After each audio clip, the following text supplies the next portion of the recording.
These arrest warrants are submitted to the pre-trial chamber that has to determine whether they are okay and whether the arrest warrants will actually be issued.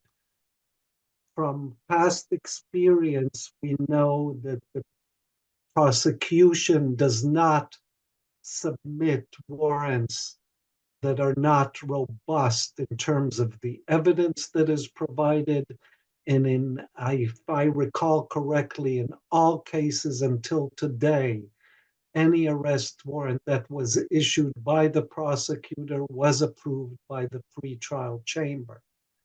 And it can take a number of days, but it can also take a number of weeks, and has in one or two cases in the past taken a few months.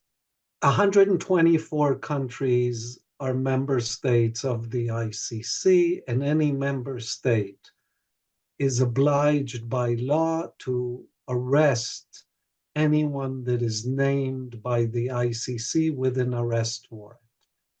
Israeli Foreign Ministry has opened a kind of room bringing together intelligence service people, lawyers, and diplomats to think how Israel should react to these arrest warrants and how it can push back against them. I think the parameters with which Israel can mobilize are actually very narrow, and I don't see any European country that is a signatory of the ICC to come out and say that they don't support the arrest warrants.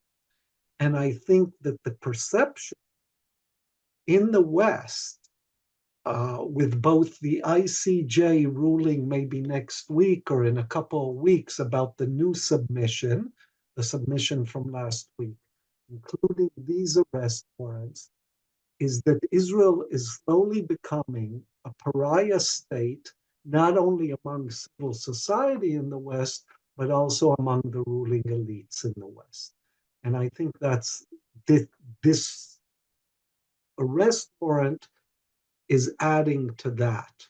What we see in terms of the reasons for the arrest warrant are starvation, not allowing humanitarian aid in. The reasons are actually very similar to the case made through the application of South Africa to the ICJ.